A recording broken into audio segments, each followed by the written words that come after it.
Hello and welcome to Film Seizure. My name is Chuck Moore. With me, as always, are my co-hosts Jeff Arbuckle. Hi, Jeff Arbuckle. Hey, Chuck Moore. How's it going? It's going pretty well, Jeff Arbuckle. Thank you. And also we have Jason Oliver. Hello. We don't need no Guarbs control. We don't need no Guarbs control. Jeff's got his readers on. He's he put him down on his nose. I'm gonna need him. Well, I'm gonna need him. I'm trying to get used to having bifocals because that's going to happen very soon. Mm-hmm. So I put them down on my nose so I can get used to the up and down. You know what I mean? Yeah, I hear you barking. Yeah. See, I have to do that with my readers because I can see pretty well. Yeah. From a distance. But I cannot see for shit up close. Right. Without them. Yeah. Well, and the bifocals, I'm trying to replicate that cut in the lens, that part of my vision, So. Yep. Anyway. I hear you. Getting old's fun. Yeah. Well, I mean, if I take off my glasses, I see blank, ambiguous faces, just like the ones in today's movie that we're covering. Pink Floyd, or better said, Roger Waters' The Wall. 1982 visual representation of one of the probably best albums of all time. Yeah. Pink Floyd's The Wall. Directed by Alan Parker, whom I've seen like a ton of this guy's stuff, but I had no idea who he was. It's one of those directors that just did a lot of stuff that I've seen, but I've never really known, hey, that's Alan Parker. A lot of really famous stuff. A lot of good stuff. Yes, absolutely. I mean, and before this, a lot of famous stuff. Oh, yeah. Like, this was the next in a line of a lot of famous stuff he was doing. He looks like he's taking a poop in his Wikipedia picture if you hover over his name. Yeah, he sure does. I mean, he's like... Midnight Express, did that win? That won awards, didn't it? Which one? It was nominated. It was definitely nominated. John Hurt was nominated for an Oscar for that. Best Director, yeah, and it was nominated for Best Picture, Yep, and that was several years before this. 78-ish, I think. And then Fame was a huge phenomenon in 1980. Yeah. Did we just discuss or actually cover Bugsy Malone? I can't remember. We've never, no, but I'm obsessed with that movie. I love it so much. He's biting at the... It's going to happen. It's going to happen one day. I mean, I have a feeling, and I could be wrong, but would you say that Bugsy Malone is to you what Xanadu is to me? Maybe. Okay. All right. Yeah, I mean, I could see that. I don't know if I have that movie. I mean, I would say specifically in musicals, Yeah. Like I gotta say, Xanadu, I've warmed up on it. I think that one's maybe prime for a... Maybe we cover. Redo. You know what? Maybe all of 2026 will just be musicals. A Xana redo. Xanadu and Zardoz, the two both have like stuck with me a lot longer than I expected them to. Before we get to Z, let's cover W, The Wall. Okay. All right. Well, X or Z. Yeah, I'm just saying. Yeah, I know. I'm just saying. So musicals, or better, I guess, said a rock opera. It's not really a musical because it's only performative a few times. Yeah, and it's not really a rock opera either because there are lines of dialogue in this movie. Yeah, it's kind of straddles the line between a few styles. I kind of think of it as a album length music video. Yes, I can see that. It's kind of like heavy metal, but for one band. Yeah. Or like, one album. I would consider Tommy more of a rock opera. That is a rock opera. Yeah. Because that's got a lot of like dramatic scenes interspersed with kind of the rock and roll. Like it's more musical too than I think this is. Is Phantom of the Paradise a rock opera, or is it a musical? No, it's a musical. It's a musical. Yeah.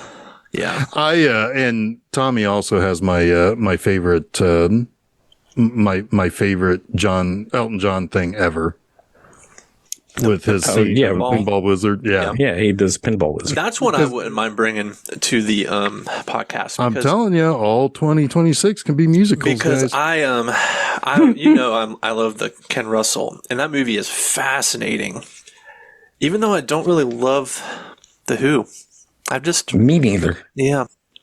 Well, I'll go ahead and say this too. And this is slightly controversial. What I like of Pink Floyd, I like a lot. Yeah. There's a lot of Pink Floyd that I just can't do. I can't. That is controversial to me. I just don't buy. I am not a buyer of 23-minute sidelong songs that are more operatic. Friend of the show, Blake Brown, and I share one thing very, very common with music, and that is if it starts to get a little bit too jammy and doesn't get back to the lyrics soon enough, done. Check out. And if it depends on the genre for me, but yeah, and I think genre maybe has something to do with it too, because like my general rule is it's like if a song is longer than 7.5 minutes, it has to be a knockout for me to like it. Yeah, but most of theirs are like, I honestly think Pink Floyd is the second or third greatest rock band of all time. No, and that's fine. I mean, I'm just saying that like I also am not a huge Led Zeppelin fan. What I like of them, I like a lot, but I'm not. I think maybe some of that is that in the 70s, I kind of broke more to like the Southern rock. Dude, in the 70s, you were 2 years old. I'm talking about 70s music. I know. There's also kind of like 2 or 3 different versions of Pink Floyd too. There are.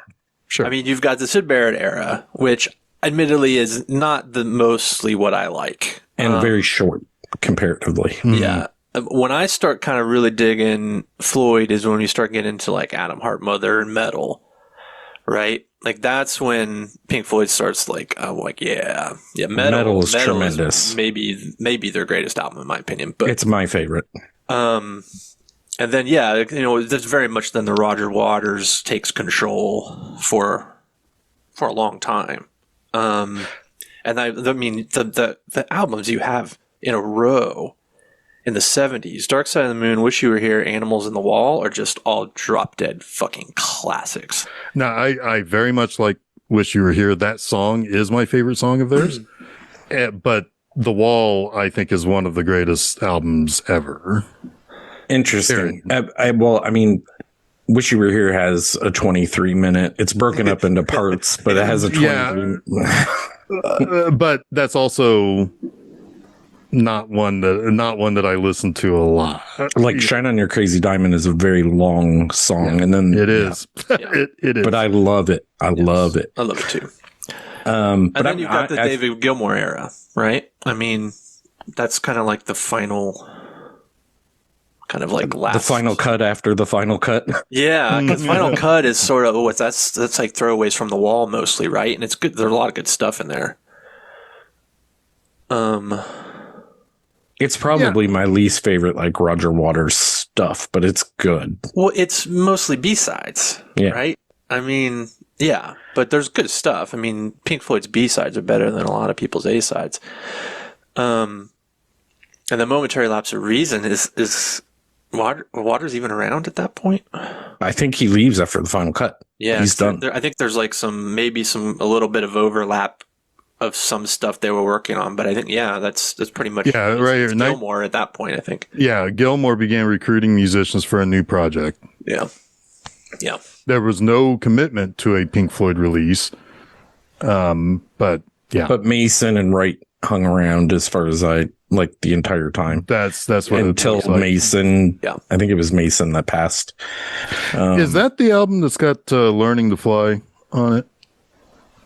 What, Momentary Lapse of Reason? I believe yes. I know that's also somewhat controversial. I like that song. Oh, that's a good one. And then Pulse. And then like the coolest CD release up. That was I remember that. Live. That was live, wasn't it? The live album? Yeah. But it had like the blinking red light in the spine. Yeah. And so you could see it from like you could be way away from it in the store and see it that it's on the shelf. But at that point, like not that Gilmour didn't put out good stuff, like at that point, like 90s through when they were touring, they were like the biggest touring band in the world. And they had like amazing, huge shows. And they were still doing the Roger Waters era and Syd Barrett era stuff.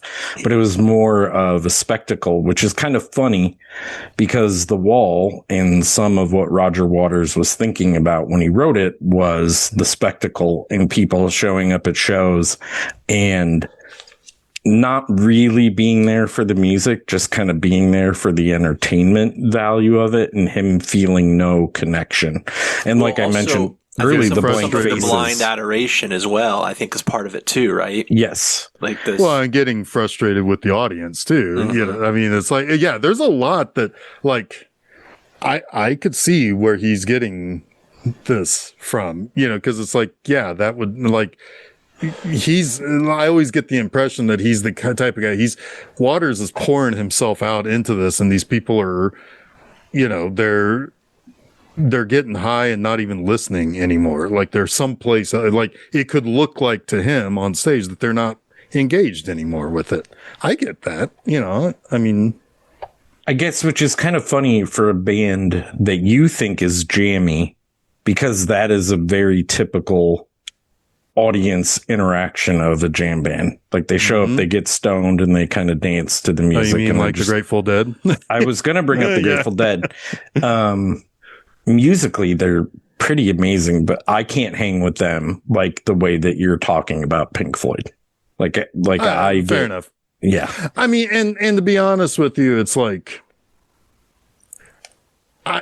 you know, I think if I engaged more with Pink Floyd, I would probably have a slightly different opinion at my age now. Probably.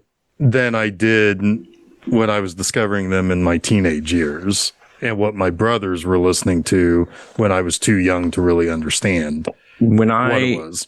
When I started a job, it was like 2015 or 14, and I was just reading for months. You know how you do when you're, you know, learning the job, going through materials and blah, blah, blah. I was like, at the same time, I'm going to reappraise Pink Floyd, because I wasn't sure if I heard everything or whatever. And I listened to every album, and there was definitely, even though they were already one of my favorite bands, like new understanding, because I was older, right? And like I could understand, like Roger was pretty consistent in his, like all of his albums have a lot of the same kind of messaging, but good stuff. As we normally do, I want to say that I probably first watched this movie when I was like 17. Right around the time probably that I first heard about the Wizard of Oz and God, Dark Side of the Moon. Dark Side of the Moon. Thank you. I'm like, Dark black. Why is the word black? Yes, Dark Side of Oz. Yeah. So, you know, we were all doing that at the time, and I watched The Wall, and I was like, I think I saw Heavy Metal around the same time, so those movies kind of rattle in my brain in a similar place. But The Wall, I was just like, as a 1 hour and 39-minute music video, kind of blown away by it. Like, I'd never seen anything like it, and I don't think there's much like it since. And watching it today brought back all of those memories. And of course, I've seen it over the years, like on occasion. I think during that reappraisal I talked about, I watched it again. It's just visually really, really good and really, really depressing. Yeah. Is my take on this movie. Yeah, it's a dark movie. But I do want to say, are you officially saying that Spice World is not in the same league as The Wall? I'm not sure. I mean, yeah, it's not. Even with Baby Spice in there, it's still out. This movie has always kind of been around because of my brothers. You know, they were all in high school when this came out. So by the time it was hitting cable or home video or whatever, I mean, yeah, of course they're renting it or watching it. I probably, for the first time, really sat down and watched it. Probably close to the same age that you were, like, teens, somewhere in there. Yeah. But I mean, a lot of the stuff that has always kind of been seemingly part of my memory is the stuff once Bob Geldof like shaves off his hair. It's like that image of him without the eyebrows and the short hair. Direct Syd Barrett reference there. Yeah. And that definitely has always kind of been in my brain as far as a memory. It's like, that's something I can remember seeing as a kid and thinking, wow, this guy's weird. Well, yeah. And I hope, not hope, because it is kind of mentally like scarring the flowers having sex with each other. Oh, yeah. And turning into penises and vaginas and all that. Like, when I was 17, I was like, what the hell is going on right now? God, that's one of my favorite moments, though. It's great. When the two flowers meet and the music like hits. It's like, it's so good. So reading from Roger Ebert, The Great Movies, Volume 4, he says, this is a flower so gynecological that Georgia O'Keeffe might have been appalled. Well, then the female flower turns into his mom. It's like, oh, God. It's like, oh, yeah. Okay, so just kind of like roping in the idea here. You mentioned Syd Barrett. He's the original singer and creative force behind Pink Floyd. He, over time, kind of, I don't want to minimalize his experience, right? But he kind of went crazy. Like, to shorthand it, he went crazy. Mm-hmm. Yeah. Mm-hmm. Had some mental issues. And he is kind of the Pink of this movie. He's the vehicle of this movie. But you also have Roger Waters' ideas about the crowd, the fans, the war, right? And I think right alongside Syd Barrett, he probably built a wall, right? Because the wall is representative of, shutting yourself off from the world. Yeah, isolation. Basically. Isolation. That's what Syd Barrett did. I think it's what Roger wanted to do and maybe didn't actually do. But he's not just the world. It's like walling your internal emotions struggle off, like disconnecting, almost disassociating, right? Yes, and yes. Yeah, 100%. Go ahead. Keep going. No, I'm sorry. That's all I mean. It's there's so much about, like, especially the first half of this movie that deals with childhood and relationships and all the things that that Pink is not emotionally equipped to come to terms with, that he, metaphorically walls off from his person. But thinking that it's protecting himself, his psyche protecting himself, but in reality, it's doing more damage. He's trapping himself with the bad shit. Well, and also it all up, and you're not confronting it in a healthy way. And it's also his mother overcompensating, yes, placing more bricks into the wall. Well, I'll help you build the wall, as she so aptly says in the song. Yes. Yeah. Yes. But and I think this is well, that's also like metaphorically, I feel like these moments of trauma or this sustained trauma is also the wall, right? Well, it's also, yes. and it's so very British of the era too, right? The stay calm and carry on. Mm-hmm. Don't have emotion. Like, one of the easiest jokes you can ever have about a British person is how completely and totally stone-faced and emotionless they are. Yeah. Because they've been trained to do like everything from how they dealt with the war, how they dealt with losing generations in 2 wars, and how they school people. They make the Midwesterners look like Richard, a Little Richard or something, right? It's like, because we're still a bunch here in the Midwest. I know from my upbringing that was jarring. I'm sure it was for you, Chuck, moving here. Yeah. Yeah, I mean, we were all tough guys. Well, I wasn't, but everyone I was around was a tough guy. It's interesting. I wasn't a tough guy. I was a fiery little fucker. getting in fights all the time. But not fights, we're but known like for our stoicism in Indiana. Sure. Yeah. Oh yeah. I mean, well, that's the German settlers. Yeah. It's the workers in the fields and It's pretty interesting to me because the album came out in 78, right? Mm-hmm. I think 78. 78, 79, yeah. Yacht rock is kind of lauded in a way, or recently lauded for like the emotional male, like being able to admit where he's, I don't even know how to articulate it, just being emotional. This album is like the ultimate male, like expression of weakness in a way. Mm-hmm. Oh, it's lying on the couch in the psychiatrist office. It's in the fucking tub with the razor blades. Like, yeah. Considering like ending oneself, or however we're supposed to say that now. Unaliving, I think. It doesn't, whatever. I always felt that was like a flippant way of saying it. I don't know. Like, I see it as self-censorship. So just killing yourself. Yeah. Yeah. Which one did you say? Unaliving? Yeah. I always felt like it feels flippant to use that. I agree, it but sounds jokey to me. Yeah. I agree with that. Anyway. I've only been told that I'm supposed to use that occasionally. I think we should call it what it is. Yeah. Yeah. This is coming from someone who has generational trauma around suicide in his like family history. So yes. I'm sorry. Let's just call it what it is. Yeah. Okay.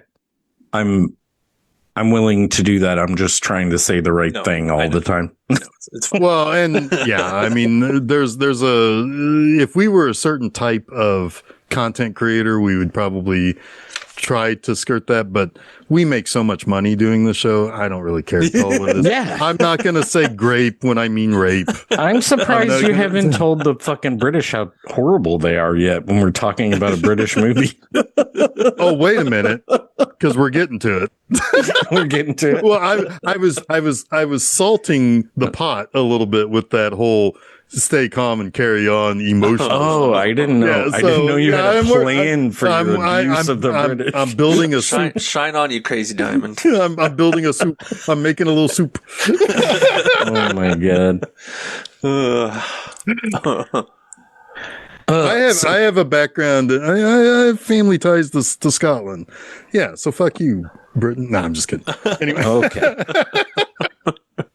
So, given that this movie is built around basically the track listing of The Wall, with a few, I think a couple, at least one like replacement song. There was isn't on the album. Yeah, there was the new song that opens the movie. Yes, when the Tigers break free, right? And then there were two, I think, from the final cut, I thought. What is the... Well, when the Tigers broke free, it was eventually released on the final cut, but as an extra? That might be what I'm thinking. Because it was only released as a single before that. Well, yeah, because when the Tigers or on Echoes, free, it was on Echoes. Part 2 is also on here. Yeah. And then I think there's one other totally song. Hey You was 511. Hey You was what cut shall completely. Yeah, it was cut out because, interestingly, Alan Parker thought it was too depressing. Well, I also the scene that they filmed. I also read that they it felt repetitive. Like a lot of the footage that they shot, they just used in other montage. Interesting, because what I read that they filmed for that was Bob Geldof or Pink breaking through the wall, which we don't really see. We see him banging on it. That is in it. It's available to watch. Okay. It's on the DVD release. I watched it. I mean, it's a lot more of people watching in an audience staring blindly. It's a lot of like wall related metaphor. So the wall has the wall related metaphors? Yeah, like more and more of it. That's why I think that they were like, I think we already got this point across. I think is the gist of why they cut it. Just to close the loop on what we were talking about, What Shall We Do Now was the film exclusive song that replaced Empty Spaces from the album. What shall we do now? Yeah, what shall we do now? Little Aussie bit they threw in there. And this is too British.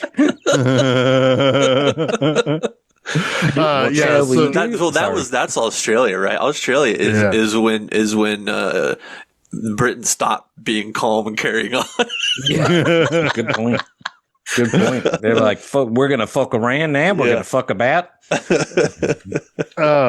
I'll shut up. Yeah, 511 is also not part of. That was 511 was the pros and cons of hitchhiking. Yeah, I think there's a few songs that are out, but none. And then Your Possible Past was Final Cut. Yeah. So those are the three.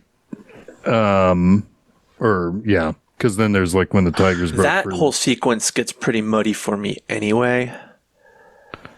Like in between Waiting for the Worms and the trial, that whole sequence gets kind of muddy. That's insane. That part of the movie is. I mean, and I don't know. It is insane. That's the thing. It just gets so insane. Well, isn't it the breaking of he's come out of the dream then at that point?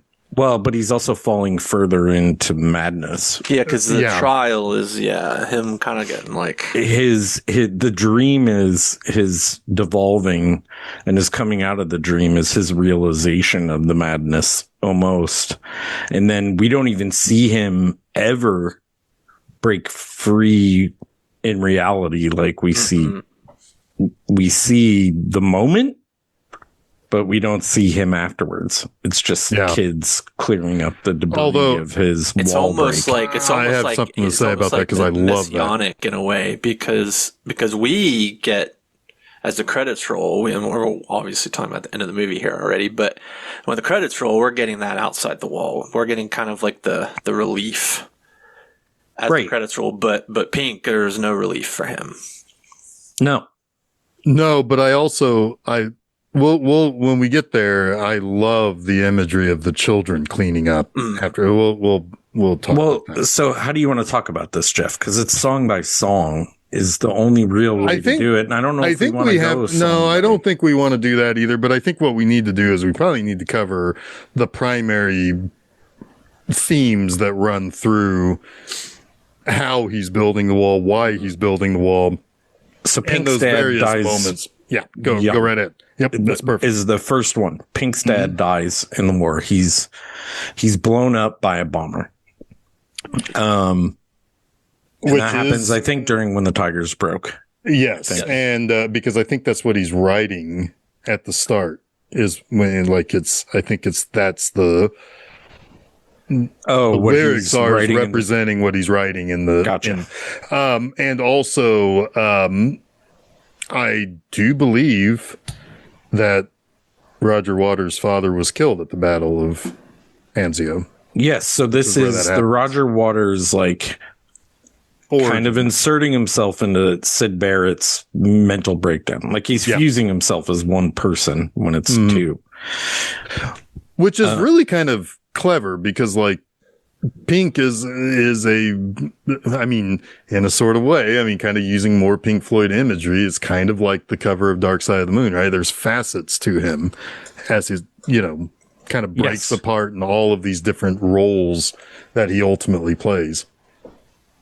It's a very Roger Waters thing to do. Send in one light and bring out all the colors.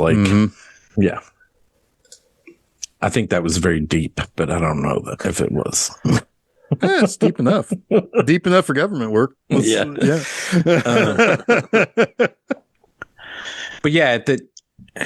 it's kind of all rolled up and things go back and forth, which make it difficult. You see his childhood later and earlier and in the middle. You see his marriage to, I think, Vera. I don't know if that's her actual name. I didn't actually look into Pink's wife is what she's credited as. Eleanor David is the Well, actor. I mean, I don't know if that's a Sid Barrett or Roger Waters or just a made up character is what I meant. Oh, you don't know who that represents. I got you. Yes. Yeah. It's Vera in the movie. And really you have kind of the wrapping of the overprotective mother who lost her husband in the war. And she has her only boy, at least in the movie, right? Pink is her only kid. And she just kind of smothers him with love. Mm-hmm. But he's also like, because there's the one scene when she takes him to the playground, and he doesn't understand that he doesn't have a father to come take him home. So he latches himself onto another guy, and the guy's like, "Get the fuck out of here." Like, who are you? Yeah, who are you? Get out of here. Yeah. He tells him to beat cheeks, pound sand. Yes, because they don't explicitly say it, but it feels like he doesn't even really know his father. Right. I think he was a baby. They make it sound like he never knew him or wouldn't have had any cognitive connection. And of course, lyrically, he muses about, what else did you leave me, Dad? Like, I'm kind of certain some of my foibles or whatever you want to call them have been left by you. Stuff. Yeah, and the only thing he has that's physical is the army uniform. Yes, and whatever looks he has of him, which are they kind of try to represent that. But whatever. Go ahead, Jeff. Well, no, and it's like the being left behind with just the army uniform sends a different type of message. Like, oh no, someday this will be you too.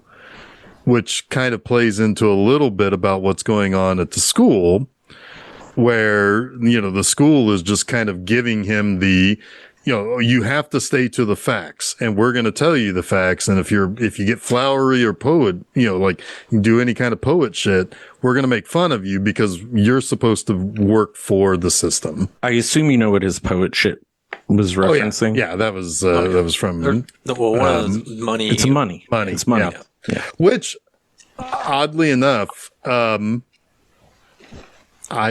cannot stand that song. It's not one of my favorites. It's my mom's favorite song of all time. Wow. If it comes on the radio, I cannot do it. Really? I just think for that one, I just think it's like the 92.3 and those. Oh my God, they play it so fucking much. I've just played it way too much that it's not a bad song to me. It's just the song that the other Pink Floyd songs I honestly think it has. I mean, I'm with you. There are way more developed Pink Floyd songs that are awesome, but the bass line of Money is. I will say it's really good in The Dark Side of Oz. It's like. Oh yeah, when the door opens and you see color, but the change dropping in the coins, like that's kind of like not passe. I don't even know the word at this point. Maybe it is like, passe. It's what it makes me think. It makes me think Baby's first Pink Floyd song. That's okay Baby's though, Floyd. Is it not? Yeah, Baby Floyd. Yeah. Their entry points are good. No, but I mean, that are so complex. I know, but like I just think of like some of the lines of "Wish You Were Here," and it's like, holy shit. That's so much better. That's well, you 100 million times. You must agree with the school teacher then. Yeah, the school teacher's like, none of this bullshit. This is rubbish. Yeah, well, rubbish. I like it as a scathing report on the music industry, which is that's fair. Is. Yeah. I mean, I like fair. it for that. Yeah. I mean, every band has to have a bottom. Yeah, sure. And for me, Money is the bottom of Pink Floyd, and for Queen, it's Fat Bottom Girls. No, absolutely not. But for the Doobies, a song that's worse than Money is Jesus Is Just All Right. Oh my God. God, fucking hate that song so much. It's really bad. And there's really funny. I don't know if you ever watch Freaks and Geeks, but there's a really funny moment in that show with that song. The worst radio moment of my life ever listening to the radio was somebody called in to request a song, and the DJ literally said, I don't know about that one. Here's Jesus Just All Right With Me. And I'm like, fuck you. I hate this song forever now. Because the song that was requested, I don't even remember what it was. It was miles better. You wanted to hear it. Yeah. Yeah. I don't know why you'd write a song about something that's just all right for you. Like, I don't get it. Why not be like super cool? Why don't I write something about something I love? Right, exactly. It's like, it's just all right by me. Like, Satan is someone I fucking love. 66666, oh yeah. That's the best version of the song ever. All right. I want to burn in Chuck hell is like, this today. Satanism goes to 11. Yes. Why can't there just be 3 6s? This one has 5. Yeah. We need more 6s. Hey.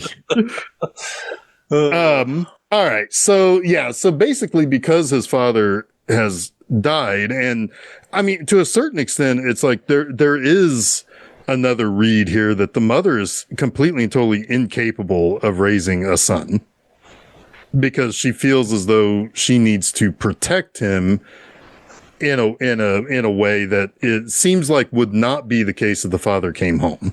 She's overcompensating in one way, but she's also like substituting the loss of her husband with her son, right? So she's filling 2 holes inappropriately, not like in a sexual way. In a reverse edible way. No, you're right though. There's a part of her that is taking on a responsibility that she didn't expect to have.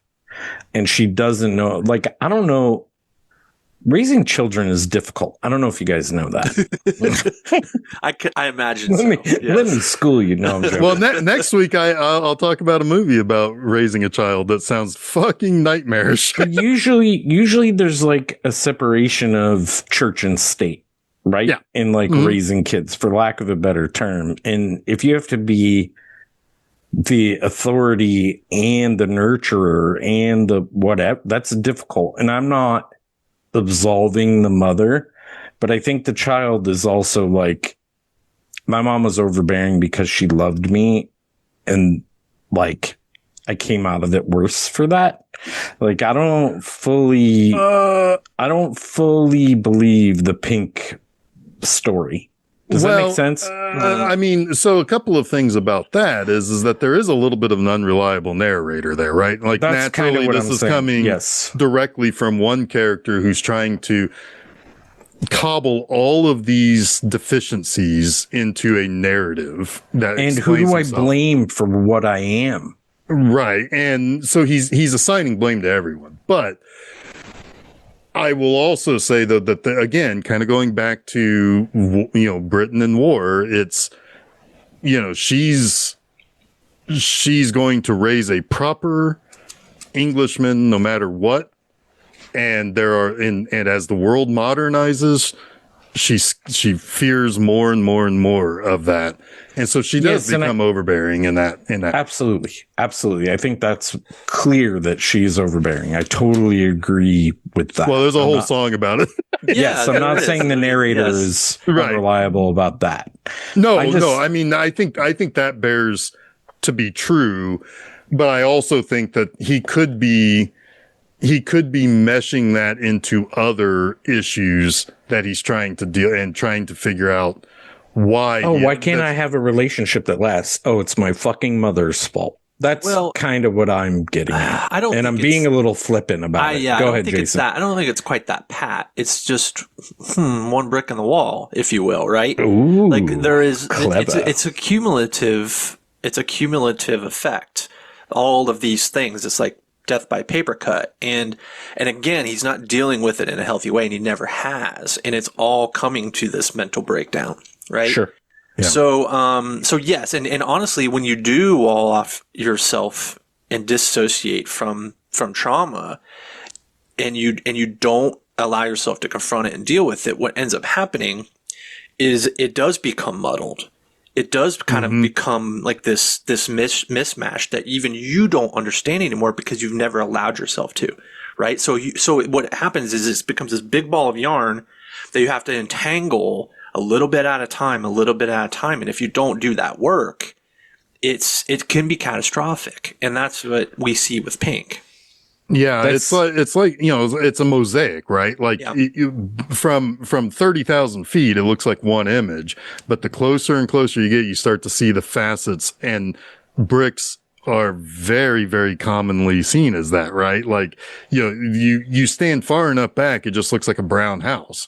But the closer and closer and closer you get, you start to see all of the pieces that make up that brown. But there's another side. I'm gonna let you finish. No. But there is another side to it, and you're right. It's when you don't confront like your present, and you try to find excuses for not moving forward. Then yes, that's also it's part of the trauma, but it's also the avoidance, right? And you do end up, trying to make excuses for shortcomings that aren't your fault, because you can't face up to the real reasons that you are the way you are. It's almost as simple and as complicated as that, right? Mm-hmm. The biggest moment, and this isn't the point I was trying to make earlier, but the biggest moment in my professional life, and maybe even my personal life, was realizing that I couldn't be the problem anymore, and recognizing where I was the problem. Yeah. And in this movie, there is not recognition in that sense. There is the, where do I find the blame for this thing that I do, instead of like exercising your own demons. I mean, in a lot of ways, he hardens himself. He becomes Hitler.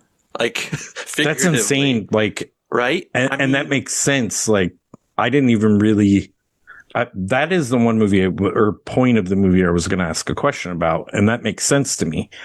Instead of resolving your own issues, you become Hitler, right? Like, there's an entire generation of shitbags out there until just now. They've all hardened themselves against turning the mirror onto themselves to see what's wrong with them. Yes, it's everybody else's fault. But that's going on right now. Yes, that's kind of a wild fucking.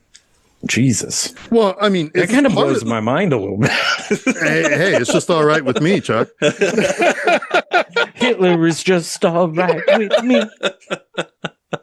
But no, there's this whole, I mean, that's part of Hitler's backstory too, right? Mm-hmm. The whole idea of, that there was Jew. I bet you Roger Waters in Creation found some commonality there. Oh, for I'm sure. And exploited the imagery is all there. I mean, it's, and that part is clear. And yes, I think it's connected all to that. Yeah.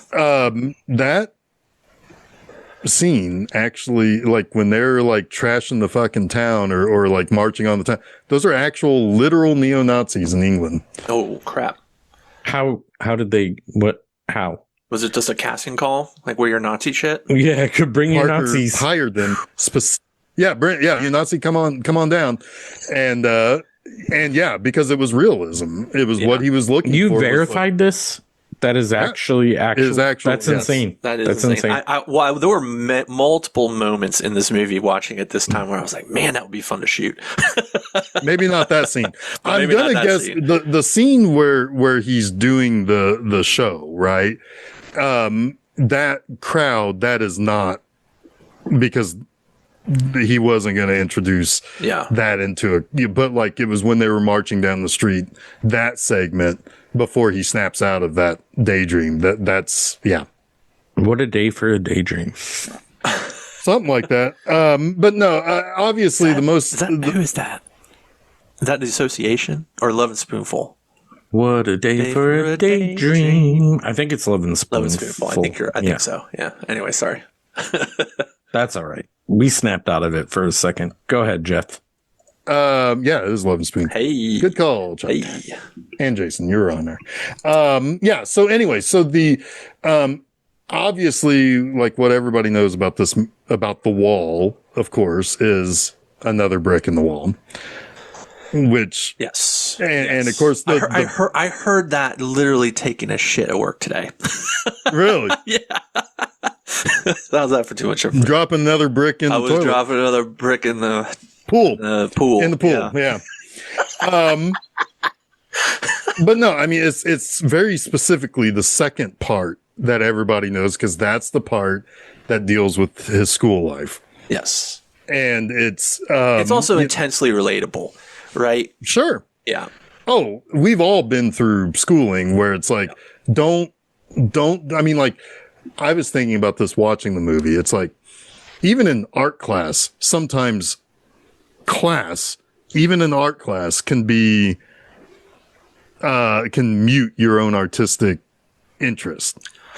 Right, because it depends on the teacher, but yeah, if it's a type of class where you're learning form, you're not really given a lot of leeway to do art. You're learning, right? You're learning more about the process, right? Yeah, yeah. It's like or I should say established process, right? And exactly established form, right? And I know a lot of people will say, well, you have to know the rules of grammar or the way of writing a story or the way of drawing a picture or painting a landscape to know what rules to break. But I am also the type that's like, fuck that. If it's good, it's good. My feeling on it is, why not both? Exactly. Like, right? I mean, you can be good before knowing the technique. Yeah. Right. You know, so yeah, but like, and it's especially exasperated whenever you have a situation where you're supposed to be learning your maths and you're drifting because like math sucks. I loved algebra because it was like a puzzle, right? And there were puzzles that I enjoyed figuring out. Now when it got more abstract later, it was like, yeah, I'm checking. Well, I didn't like algebra. I liked geometry. Well, yeah, geometry was my jam. It's kind of like a different. Totally. I was not good at geometry. I've never been good at like geospatial recognition. I'm just not good at it.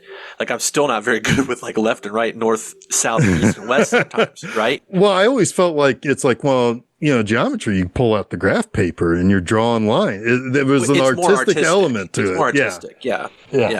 I'm sure every architect that ever architected love geometry, right? Probably, yeah.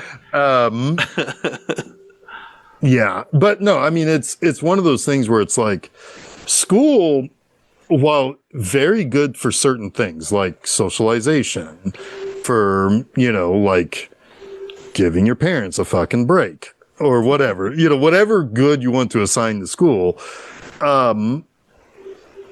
Yeah, I mean, school tends to be, sometimes takes too much time being strict and rigid as opposed to letting the knowledge come from a place of interest, if that makes sense. Well, not only that, but yes, I agree with that 100%. And this is also coming from someone who has had so many different types of schooling in my life. Oppressive. There are things that are classics, right? But there are also like the point of education should be to learn to think for yourself, and it should be able to learn to think critically about things. 100%. Oh, that is so important to think critically, and honestly, like, yeah, to have opinion, but base those opinions on tangible things you can reinforce your point with, like actual debate, not like fake debate, which I won't mention any names. So yeah, that's the thing. Like a lot of schools just don't teach. Even now, they just don't teach it. You don't get it until college. Yeah. And that is why college is now considered by certain people to be unnecessary. You're totally getting where I'm going, right? What's the word that I'm trying to come up with? Because certain types of government don't want people who think for themselves. They want the type of education that we see in and over the brick on the wall. They want to teach a very specific, regimented set of rules and values that they espouse. And they want the victor will always control as well. Yeah, they'll always control the history. They'll always control the facts. This is why narrative. This is why a lot of religious schools are dangerous. Also, like they're dangerous because they don't allow for a level of of critical thinking that you really honestly need to be a well-rounded and educated person. I've said this on the show, I think, a million times, and I'm in agreement with you, Jason, 1,000,000%. My job as a parent, among other things, but has always been to make sure my children think critically, assess the information that they get, validate the information that they get. Yes. And then what they do with that is that's their mind, right? They can do with it what they want. And both of my kids are okay in that sense, I think. Yeah. And and the thing is like where it's You've done important. them an incredible service. Just want to say that. Yeah, really 100%. Because a lot of parents don't have the capacity or capability to do that, or even just they don't care. They don't give a shit enough. Because don't tell me how to raise my kids. I'll do whatever I want, and then they just go and watch. Well, TV. they also just some parents become intimidated by their own children, right? Yeah, it's like why my kid can't know more than me, right? Yeah. Oh God, both of my kids know more than me, and I'm very thankful for that. But there's entire generations of young men who had fathers like that. Mine probably is a perfect example of one. There's a certain, not me personally, my father. Right. There's a certain side of the spectrum. Well, let me say that as sensitively as I can. That believe that 100%. They can't do better than me. I have to hold them down. Which it's in a certain way is happening in this movie too. Absolutely. Yeah. But like the thing is like when you talk about thinking critically, there's the part that's always missed by a certain group of people is the verify. Yes. Think critically. Always ask questions. Well, what if it sounds too weird to be true? That doesn't matter. Your opinion matters more. And that boggles my fucking mind. I don't think you think critically if you can't verify. Like, oh yeah. I mean, these people are mentally deficient. Yes. You need because to they've been raised that way. In order to think critically. Yeah. Yeah. Now there you go. I just just ripped a good portion of people that wander around the internet. So there you go. Britton, you're off the hook. I mean, honestly, all those people deserve it. Probably. I mean, you did. Probably. You did. But I'm around a lot of these people, like because of sports and stuff. Yep. Like I'm sitting in crowds a lot. And it's interesting to me, like the parents that will come up and talk to me and what they say and how they interact and what their read is on what their kid is doing versus. Do they take a lot of assumptions about you? No, actually, overall, I've been pleasantly surprised by the community that I live in.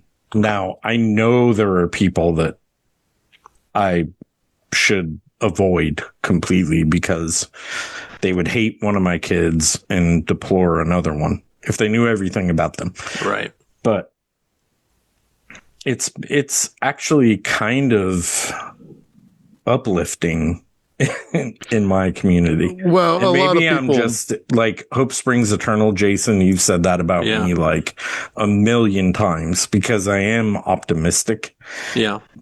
And if I was in this movie, I would not have shaved my eyebrows off. I would have been like, I'm going to go get the drugs and have the fun, you know? Right. But whatever.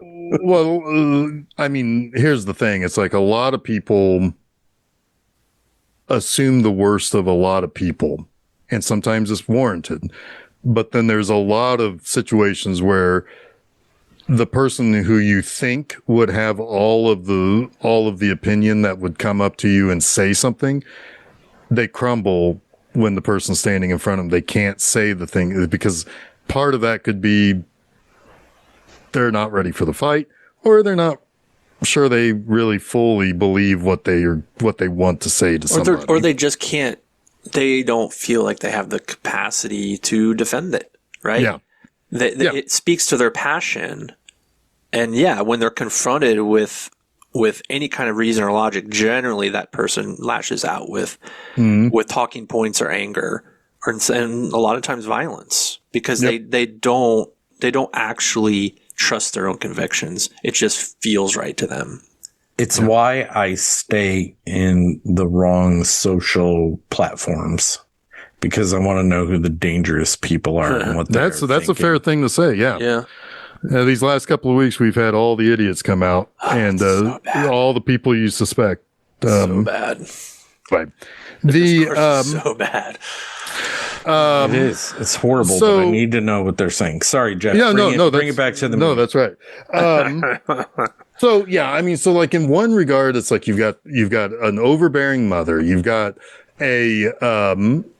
you've got a school system that is tamping down on Pink's expression, being able to express himself. Yes.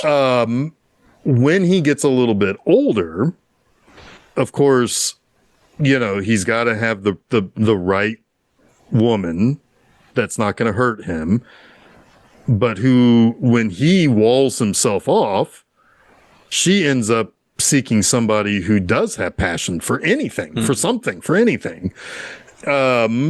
He's a professor or a novelist or something. I think he's an activist. He's an activist. Yes, thank you. Yeah. Yeah. And so, he's a disarmament. So she's looking for passion. She's looking for passion when she's a passionless dude. Yes. Yeah. Because someone who has the courage of his convictions, if you will. Yeah. Yeah. And, it's like if she's going to take her bra off and sit on the bed in front of him, it's somebody who's not going to try to watch the football game going on behind her. Well, dude, he's playing piano and she's snapping her fingers or throwing her hands in front of his face. And she's like, remember me? I'm from the registry. Like trying to bring him back to the beginning. I'm like, this is so depressing. Yeah. That it's so far into his mind. Yeah. And there's that artist part of it, but also his psyche. Yep. Like that's beyond that. I think depressing. At this point in the narrative, his best art is even behind him, right? Yeah. He's so in his own head. The wall is so tall and so thick that he's even suppressed his own creativity. He's like burn out and burn himself out. He built a wall between so high and so quick. Just to, I think, elaborate on what you're saying is that what fed his creativity is outside the wall now. Yeah. It can no longer get through or get over or get behind the wall. Which is an interesting concept. Cut it off little by little by little, and now it's an interesting concept because I've always said tortured people make the best art, and I've been given shit for this in my lifetime, and I'm like, no, like if you're tortured, you have thoughts. Yeah. I think it depends on the art, right? You're able to channel it and you're able to use it to truly express yourself in a healthy way. Yes. Right? Mm-hmm. Yes. I mean, he still has some sex drive, right? Because there's a part of him that spots a very specific groupie. By the way, that scene also has the most excellent cameo of Mike Schmidt ever on the billboard on the building. Oh God, yeah, that's hilarious. How did you get a Phillies reference in this fucking movie? Because he was right there. Well, I mean, wouldn't say there's any. No, but there's like an urging to be with somebody. There's going through the motions. I think that's what I'm. She basically foists himself upon him. He doesn't want anything to do with her when she asks for an autograph. She follows him into the trailer, his trailer. Somehow they end up back at his apartment. He's disinterested in saying no, thank you. Exactly. He's going through his motions, and she's just leeched on. Right. Well, she's also he does take notice of her when she comes in. He walks out. Yes, you're right. 100% right. Because when she's sitting there eating the food or drinking the champagne or whatever, he looks out and he's like, I'm going to open the door. Yeah. So he does kind of invite her. There is, but then he never uninvites her when he should have. Right. And when I mean a sex drive, I should say a semblance of some sort of a drive to be with somebody. Now, whether that's sexual or not, if we're talking about symbolism, his wall isn't fully up. he's still trying to allow people over there's a loneliness there. Yeah. And then she comes to the room and he trashes that. And great it's scene. Pretty scary. Second, like super fun thing to shoot. That would be so much fun to shoot. Well, here's another snippet from the Ebert book here. There's also a scene where he trashes a hotel room. He must have carefully studied the room destruction in Citizen Kane. Because 100%. Jesus Christ. The scene involves a terrified groupie, Jenny Wright, who flees around the room and cowers behind furniture, but inexplicably doesn't flee immediately into the corridor. More frightening is that although Pink narrowly misses her with a wine bottle and a piece of furniture, he doesn't seem really aware that she's there. And it's like, that's true. Yeah, he's like, there's nothing. I mean, like his initial outburst is triggered by something she does. Yeah, he's not really there. He's like it. She is not a. She's not really a there character in his mind either. Right. Yeah. Yeah. Jenny Wright, by the way, like I mentioned it in our group chat. She was in a lot of stuff. She was in World According to Garp the same year, I think, as this. But it was before this movie, I think. But for our genre-loving friends, she is May from Near Dark. Very attractive in this movie. She's very attractive in Near Dark as well. Yeah, she's got a certain look to her that's almost like there's a little bit of like that Joan Cusack look to her. What I think, like in her later life, I'd have her be Tank Girl. She looks like Tank Girl. Yeah, a little bit from the comics. I was also like the first thing I thought of, and Jason, I don't know if you like or Jill Sobule. Sorry, Jill Sobule. Yeah. Well, one thing I haven't heard in a long time. Well, she passed away a few months ago. Did she really? I didn't see that. Oh, that's sad. But anyway, the first thing I thought of when I saw Jenny Wright was, for whatever reason, I was thinking Mackenzie Davis from Blade Runner. 2049.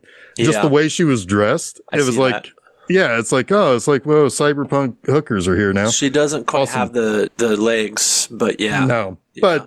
But there was a little bit the way that she was dressed and the way she was kind of carrying herself that I was kind of getting that impression. I didn't remember her from St. Elmo's Fire, and I just watched that for the first time not that long ago. But she was technically, for a fleeting moment, a part of the Brat Pack. Yeah. How was St. Elmo's Fire? Just a quick. It was one of those late night watches with Susan, and we kind of hate watched it, to be honest. It didn't really. It's not. It didn't really connect very well with us. Yeah. Was it better than The Big Chill? For our older fans, I honestly don't think so. I think there's probably a little bit more on the bone with The Big Chill. But it's weird because they came out around the same time, but they're kind of technically different generations, right? Same kind of idea. Time. Yeah, they're like post college in St. Elmo's Fire, if I remember correctly. Yeah, or just like maybe graduate school too for some of them, and they're like dealing with all of that. It's very like quarter life crisis. Yeah. So basically, it's shortly after this where he decides to shave off all the hair on his body. And initially, Bob Geldof was not going to shave his eyebrows, but just kept going. Oh, really? Yeah, like he's really like they're really filming him doing all of that. God. And with the razor, everything, I think the reason why he's do that. I think the reason why he's shaking when he like breaks the razor blade in half is because also it was said that Geldof was like very squeamish around his own blood, and that he cut himself constantly in the scene. Okay, he's 1,000,000% the wrong guy for this movie, as great as he is. Like, would you agree he's pretty good? I think he's really good. I think he's great, honestly. I do too, but he was afraid. He couldn't swim. Yeah. And he was squeamish around his own blood, which was kind of like a necessity with the things he had to do. You can't break a razor in half and be like, Well, Well, I'm not I gonna don't cut know. myself. I'm not sure that any of that was necessarily scripted that way. Like he became a method actor. That's what I'm saying. But all of those things are going to happen. He had to have someone underwater with him. Yeah. Like pressing him to the top. He cut himself on glass, and when he's sitting in the chair. And he didn't let anybody call for help. Yeah. So you see his fingers bleeding. Mm-hmm. He knows he's bleeding. But they were also like, for as squeamish he is around the things he was doing, he's the wrong actor. He's not the wrong actor. I got you. Well, I mean, he found it though, right? He's great. He's great. He's they said that anyone else. And honestly, like the decision to shave his own eyebrows off was fucking inspired, because he is when he morphs into that authoritarian figure, it is just like, man, it's good. Yeah, it's good stuff. It's great stuff. He looks so much more intense. Yeah, I mean, they said that he was fully into it. Like when the camera started rolling and he said action, he went all in. And like, that's pretty impressive for a non-actor. Yeah. Good job, Bob. Yeah. I mean, I wonder, I don't know much about his early life. But I mean, he had to be tapping into something. His mom was very overbearing. Himself. I'm pretty sure. Yeah, he was a rock star at the time as well. So I'm sure that fed into it. Maybe. I mean, he was Irish, so maybe there was some. Yeah. Maybe he's just mad. Yeah. He's like, I'm just angry. He's just an interesting guy in general, because after this, obviously, like Band-Aid and Live Aid, just incredible. The fact that he was able to pull that off is insane. And so cool. Like, imagine that really being her legacy is Live Aid. Holy fuck. Mm-hmm. Like, pretty incredible. Yeah. Yeah. And just an amazing philanthropist his whole life. I mean, just cool guy.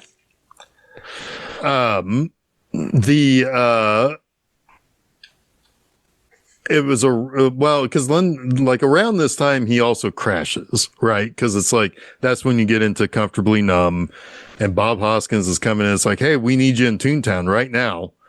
I'm gonna. That was Bob Hoskins? Yeah. Oh, yes. Oh, yeah. I didn't even realize it was him. Wow. Like, I'm honestly shocked by that. I mean, he couldn't be more Bob Hoskins in this movie. Right. Dude, I was like haste watching it. Yeah. Yeah. And he's like, yeah, we got to get you on stage. And he's thinking also back to, because a couple of, very clearly Pink has some abandonment issues as well. Because like he lost his father, the women of his life, the one woman of his life has left him. Which is mostly his fault, but then also Vera, you mean? Yes, not and then no, not his mom, but Vera, and then also he cared for a rat that he found in the field that he tried to nurse back to health, which also died. Mm-hmm. Well, it's him in a way. Yeah, well, yes, but like everything leaves him one way or another, right? And, so it's like, and also the rat made him sick, which made him need his mother more. Mm-hmm. Well, that's an interesting thing about the music too. And sorry, Jeff, to interrupt. No, go right. I have a point here. No, go right. That he's like, "Mama, am I really gonna die?" Early in the movie, and then it's a part of the Comfortably Numb theme. It's like, "Are you feeding this sickness to me?" That's exactly the first time that I thought, because that it's line like a Stockholm, not Stockholm syndrome. What is it called? Proxy. Munchausen. Yeah. Thank you. Yes, I thought that the first time, because that scene where she has the doctor see him and he pulls her out into the hallway and then she shuts the door on Pink. I was like, oh, okay, that's what's going on here. But no, it's we find out later that no, he really did have the fever. Yeah. A fever, though. But I think it's ambiguous enough. I think it's ambiguous enough. I agree with Jason. I'm on the fence about it. But no, I mean, like, no, he certainly confirmation. Sorry. Yeah. No, I mean, like, he certainly got sick. Just maybe the sixth sense in us talking here. But. Yes, it is sixth sensey. Yeah. 100%. Yes. And he certainly is not, like, I don't doubt that she made it seem worse than it really was. Yes. But I don't doubt that he was sick. I mean, handling rats is not a great idea. Fair. It's not a great idea, especially when they have a gaping wound in them. Yeah. So probably not. I mean, it's like don't handle birds. If you find a bird outside, don't pick it up. Don't step on it. Oh. Well, maybe don't do that. But don't leave it to die. Yeah, well, if it's already dead, especially don't touch it. Yes. I always get a shovel for that. Or just say, you know what? I find dead birds in my yard because of my dog or whatever. It happens. Yeah. I mean, but anyway, so no, it's like that. I mean, really because like it's in that, like after like that night when he's in bed and he goes to check on the rat and it's, he goes home and gets into bed with his mother. So she's like, it is something that he feels he needs her more now than he really would have. Right. But yeah, this is effectively after the, like when Bob Hoskins rushes him to the stage, he comes out now as the fascist dictator, to his adoring crowd, which I think run like hell. Yeah. And God, so good. This is, I mean, the version of Mother in this movie is the best song or the best change of the song, because most of the songs were re-recorded for the movie. Yeah. This one I think is just a fantastic version of the song that you would almost expect to have found out that it was covered, because it's that much different where it sounds like a cover, but they're covering their own song. If that makes sense. But anyway, the best scene of the movie though is the rally. It's great. It is scary. It is memorable. It is well designed. It is well choreographed. It is well shot. It brings back the image of the blank face from the school. That in and of itself is a frightening thought. And the train of the convicts. Yep. Early on when he was a kid. I think they were convicts. They were kids. They were actually kids. They're kids. In the train? Mm-hmm. Oh. Yeah, right. I think so. Because because they were taking them to the factory to be turned out. What's amazing about it, for me anyway, is it's getting back to the Hitler thing. It's a perversion of the authoritarian upbringing he had into one that seeks blind adoration. Right? He's taking all these elements of his life that are helping fill himself without really getting to the root cause of his issues. And so what does he do? He's like, well, this is what I know. This is what I was taught. I'll become that person, but I'll combine it with my persona of the rock star and use it to create like this adoration that I can feed off of. He becomes a vampire. Well, it's a built because he has the built-in audience. Yeah, exactly. Yeah. That's the thing that's scary about all those YouTubers out there when they started off as one thing and then they twisted it. I'm thinking of Tim Pool. He started off as something else and now he is effectively a fascist and he's drug all those millions of subscribers with him. Yep. Whatever gets those clicks and likes and gets people to watch my shit. I don't care how degenerate I'll be. I don't care who they are. I gotta. Or how untalented. I gotta feed the beast. Yeah, exactly. And that's, I mean, it's the exact same thing. A rock star, and I'm sure it's happened in some way, shape, or form where a rock star used his popularity to get people to believe in things that aren't accurate or that are outright dangerous or outright. I mean, Glenn Danzig makes people think that he's a filmmaker. So does Rob Zombie. Ooh. One is decidedly better than the other. Yeah, Glenn's pretty great. But come on. It was right there. I had to go for it. Yeah. Well. Anyway, I don't think any of Danzig's fans think he's a filmmaker. Anyway, but it was the easiest thing I could for pull his from. mother. Tell your children that I make some films. Sorry. But yeah, I mean, so at this point, he kind of, like he leads his followers out onto the streets to basically take over. Pied Piper shit. Yeah. And then this is when he finally kind of snaps out of it. And he's playing around in a toilet, a public toilet, no less. That was disgusting. Just having a time with this one. He's just like dabbing his brow with water from the toilet. It's so gnarly. I mean, a toilet, like, okay, a clean toilet would have largely clean water in it. This is a public toilet in a place that looks like shit. It doesn't look clean. It doesn't. No. Look clean. No. And, yeah, I mean, it's just a step above the county jail's like lockups toilet that everybody uses when they're brought in on drunk driving charges or whatever, Hey. But because it looks metal and everything, so it's like, ugh. Anyway, but yeah, he kind of sings. What's that song that he sings to himself? Because also the cop. So waiting for the worm. Waiting for the worm. Is that after Run Like Hell? Or the trial. Like, we're around this. No, it's, let's see, hang on a second. Stop. It's Stop that he's singing. Because he's singing it by himself. Oh, yes. I gotcha. Yeah.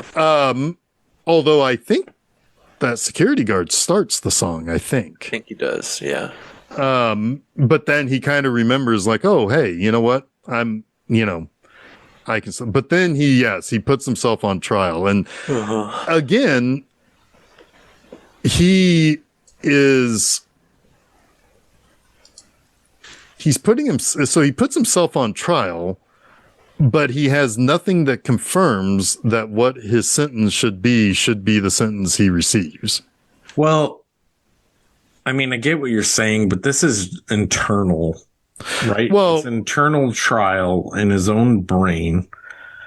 So whether he's guilty or not is only informing whether he stays within the wall or not. Yeah, I mean, the whole tear down the wall is like it's a chant, and to me, it feels like it could be a positive ending.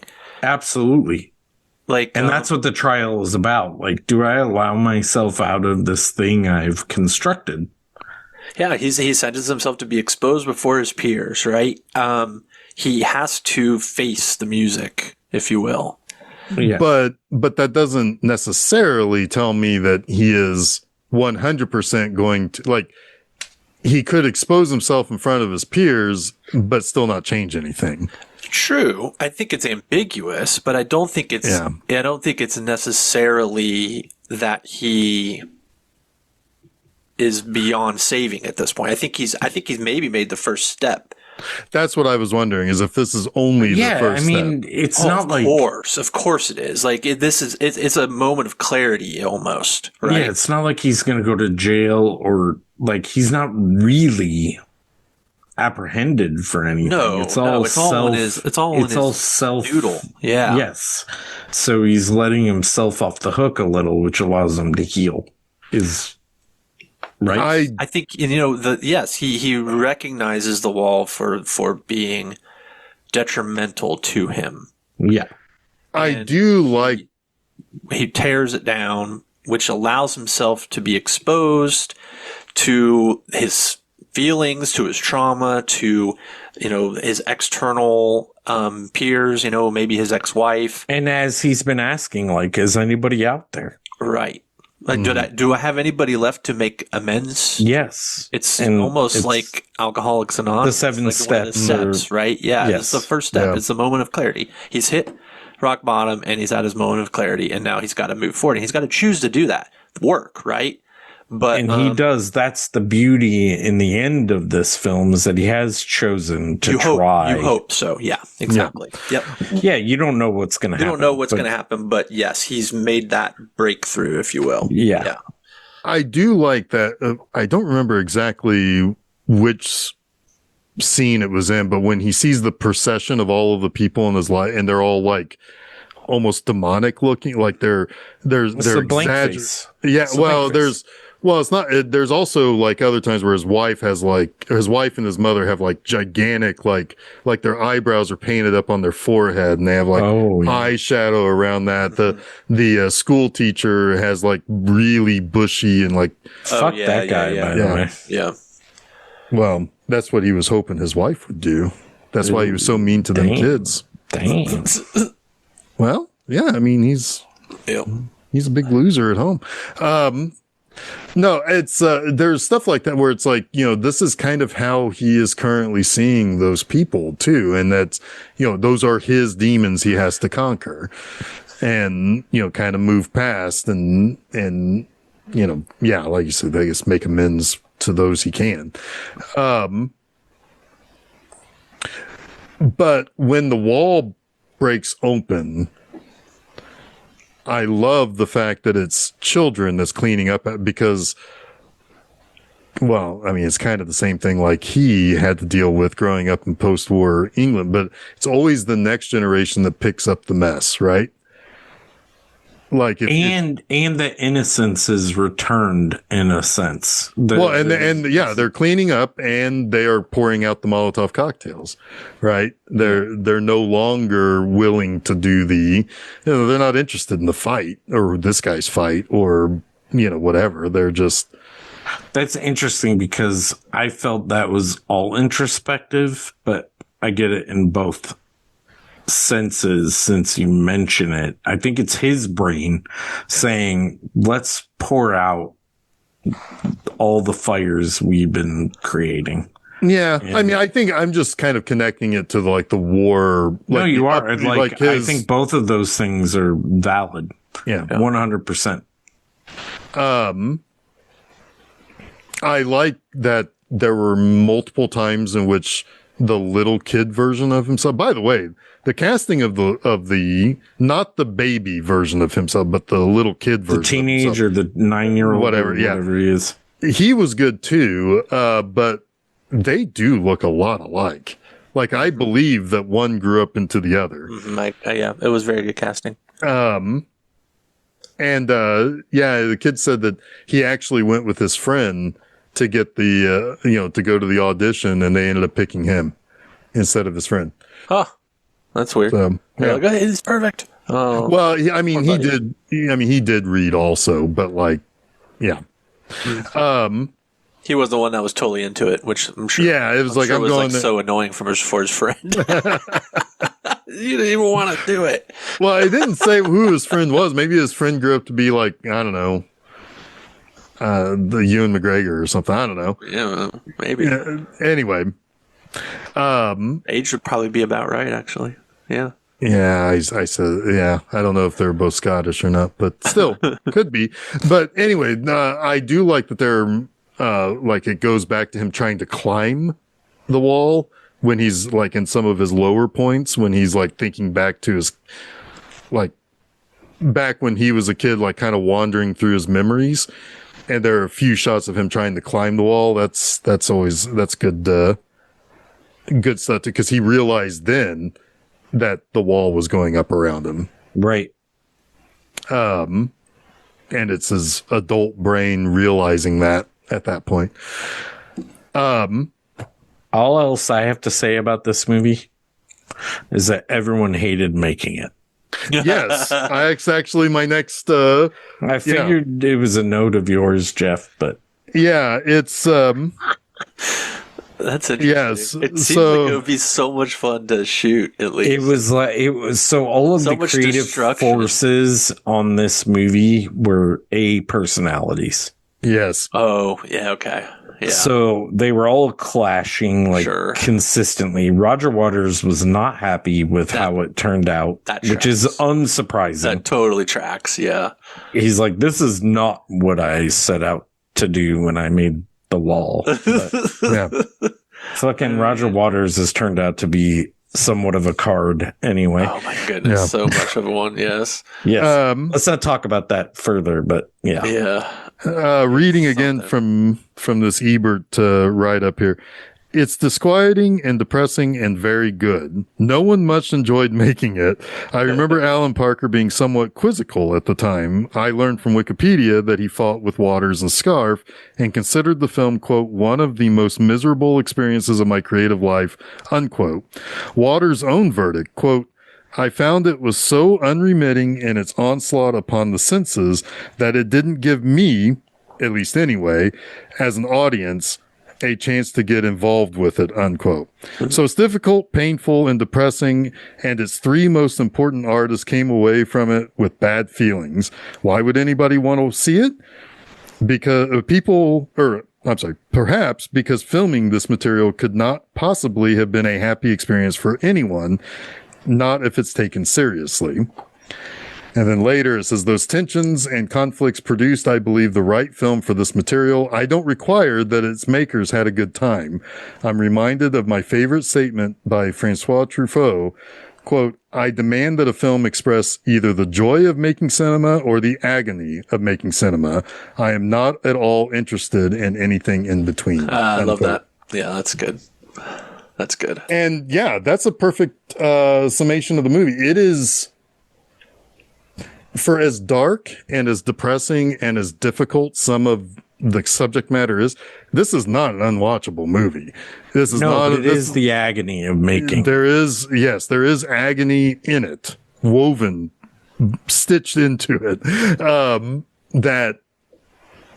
It is still a great movie to watch, even though you don't always feel good while watching it. I like feeling the message. I like feeling what it's trying to tell me. Again, it was done the right way for what this material is.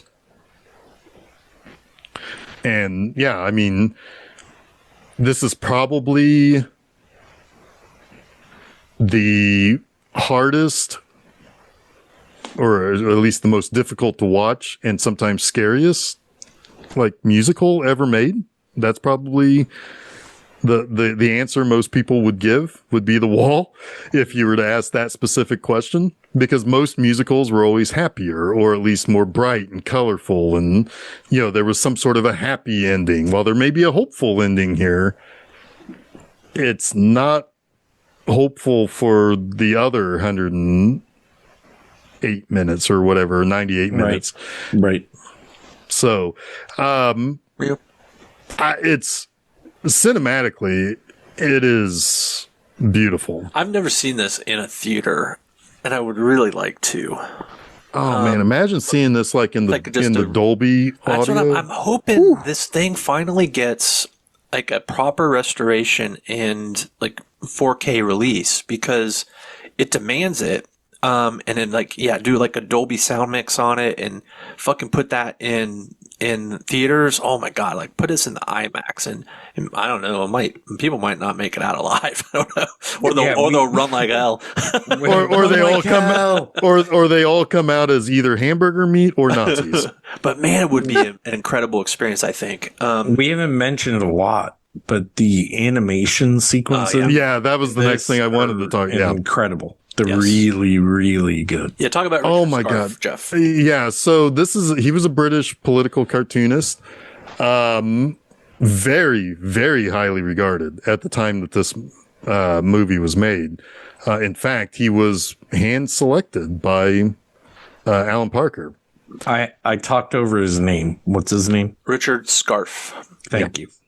And he the first bit that he drew was the German eagle flying over. Fucking phenomenal when the Oh my dove God. turns into the eagle, which is Yes. the bomber. It's so good.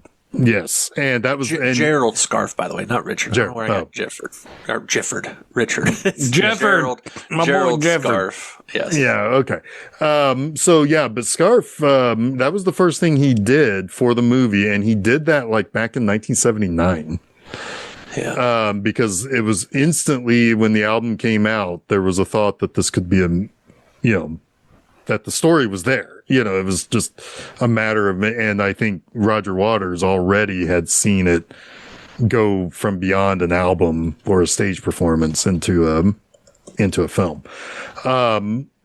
But yeah, between that, I mean, of course, everybody remembers the marching hammers. Mm-hmm. I was surprised how often hammers appeared in the movie before that. Oh yeah. And after.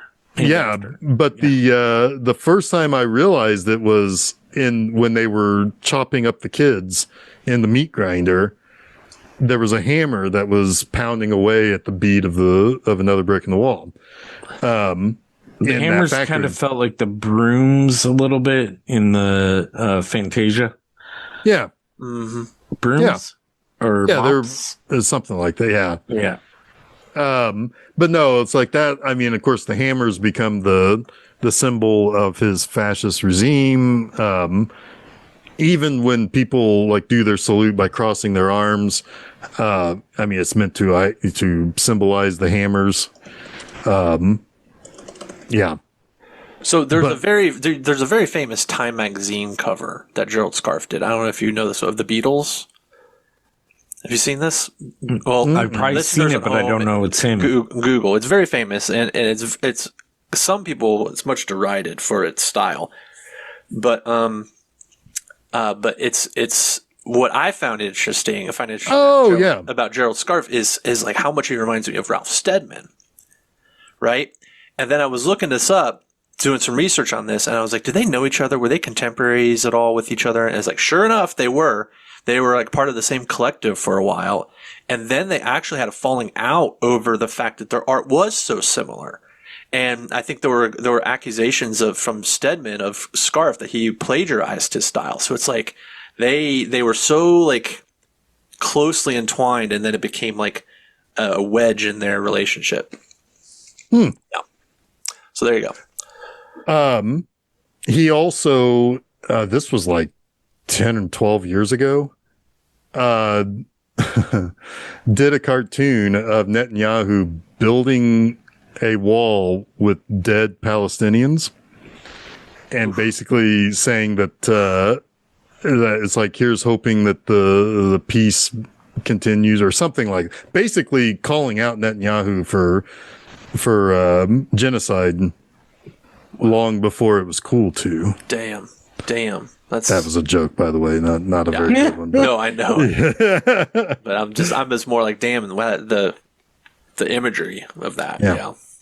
And it got him in a lot of hot water. Of course, he was called an anti-Semite. Of course. To which he said, "I'm not saying that this is a Jewish problem. This is a Bibi Netanyahu problem." Yeah. Right. Exactly. Yeah. So yeah, that's nothing new either. Everybody. Yep. Yep. Other than that, one comment that Alan Parker had, because I watched the documentary that ultimately played on MTV right around the time that this came out, and one of the things, like Alan Parker, went out of his way to say this, like there are hundreds of people that made this movie. I can't take all of the credit. But he did talk about it's like as a director, I'm just the one with the biggest mouth. And then laughing, he said, I also get to do all the interviews.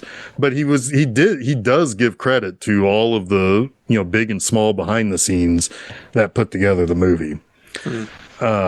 Also he said he has the biggest mouth and the American Express card. So and the megaphone between pretty the much. three creators. Yeah. But no, some of my notes that I had about this, just watching this, was like, This is kind of a perfect encapsulation of slow destruction. It's kind of part therapist notes, part vague memory, part reconciliation of bad memories by way of dramatization within his own head, and then part slow death of sanity and mental health once the wall completely surrounds him. Yeah. Who said that? That was me. That was Jeff. No, that was Jeff. I like it. That was our Jeff. This makes a hell of a good double feature with a movie that I've been preaching for a while. Return to Waterloo. Ray Davies the of Kinks. The Kinks. Most certainly was that was inspired by The Wall. It had to have been. Came out 2 years later, I believe. I'm still waiting for you to find my copy that you promised to find for me in the wild. On the album. The movie is not available on physical media. Son of a bitch. It might be available on VHS somewhere, but I don't have a copy. I bought it on Amazon. Because when I really get into the whiskey, I get into the Return to Waterloo. You return to whiskey, Lou. Yeah, Return to whiskey Lou. But yeah, I don't know if it's one we'll cover ever on the blog or on the podcast, but definitely check it out. It's very cool, and the music is really good. The Kinks are an interesting band. They've kind of gone through all the styles. I fucking love the Kinks. This is also, it's weird too, because it's a little bit of Ray Davies' Roger Waters moment, because technically the Kinks kind of disassociated themselves from that project, and it was more like Ray Davies' thing, and they're like, yeah, he's doing his thing. So it's Ray Davies, The Wall, instead of the Kinks. Yeah, pretty much. Yeah. It is actually. I think it is considered Ray Davies, the Return to Waterloo, which is funny. But the Kinks play on the songs, but they're just like, this isn't really our thing. Yeah. That's even more interesting to me, because to me, Ray Davies is the Kinks. Roger Waters isn't necessarily The Wall to me, but that's interesting. Interesting. Like, some of the that's very true. Like the really those key albums that Waters gets a lot of credit for, and he should get his credit. Like, so much else is going on, especially from Gilmour. David Gilmour is a fucking genius. So I don't know any other artists from the Kinks. Right? Exactly. Exactly. Yeah. Yeah. Yeah. Not that they're bad or anything. I don't want to be dismissive of their contributions. Well, isn't it? Weren't the other members of the Kinks, or at least one of the other members of the Kinks, was a brother of Ray Davies? Yes. Right. Yes.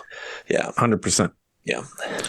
This cover of the Beatles by, what did we say? Gerald Scarfe. It was Gerald Scarfe.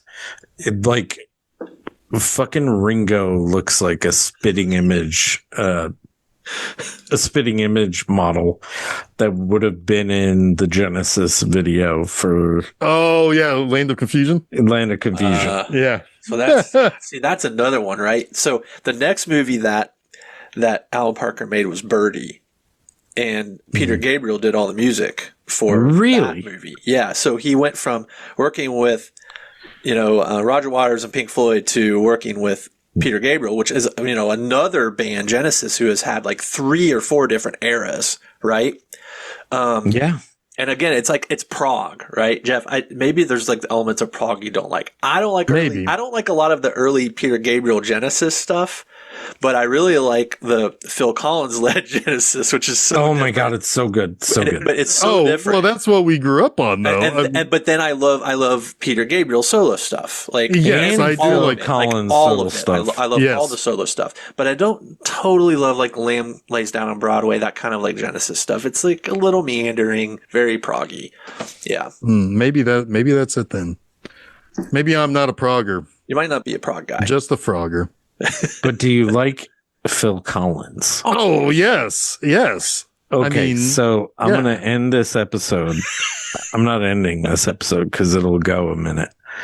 But a friend recently told me that Phil Collins' music was too busy. And I'm like, have you heard?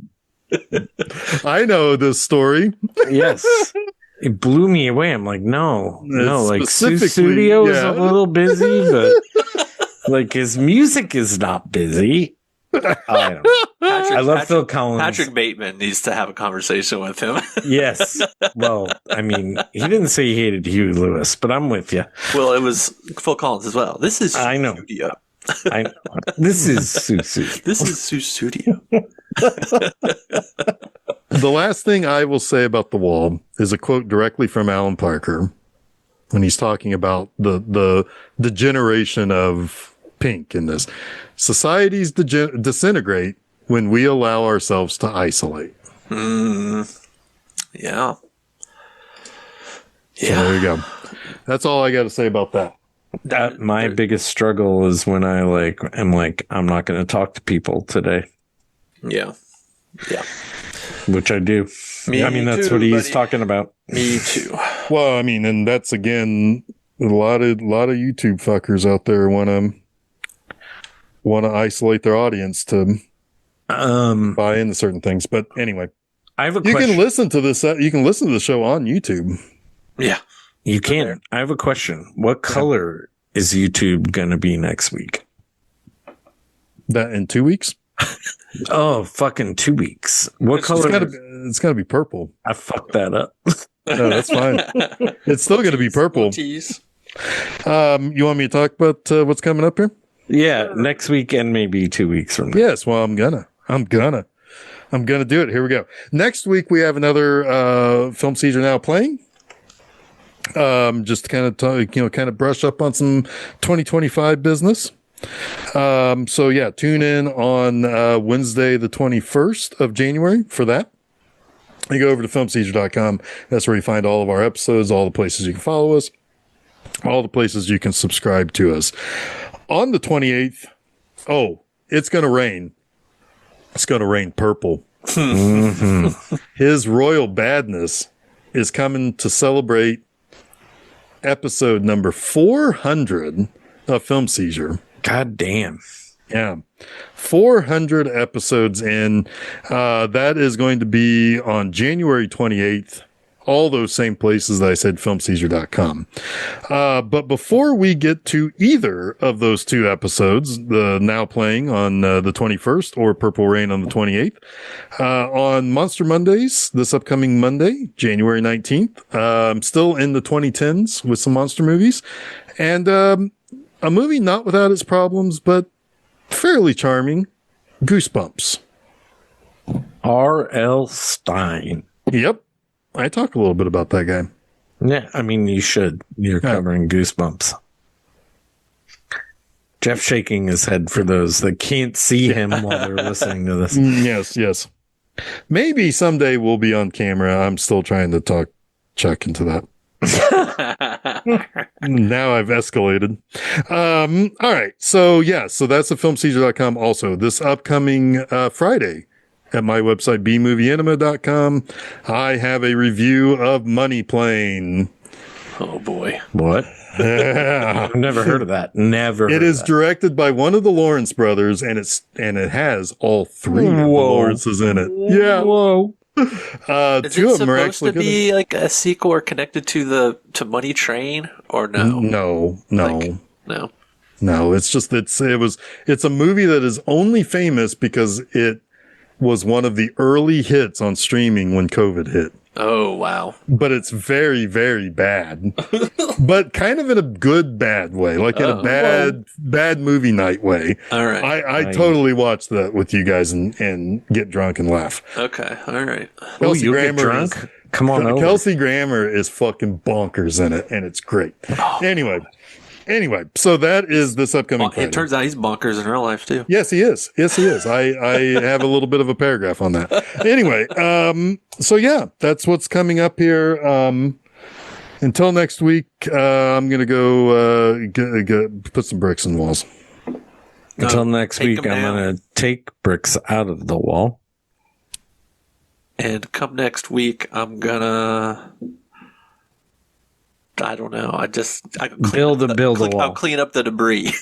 There you go. And you've been listening to Film Seizure?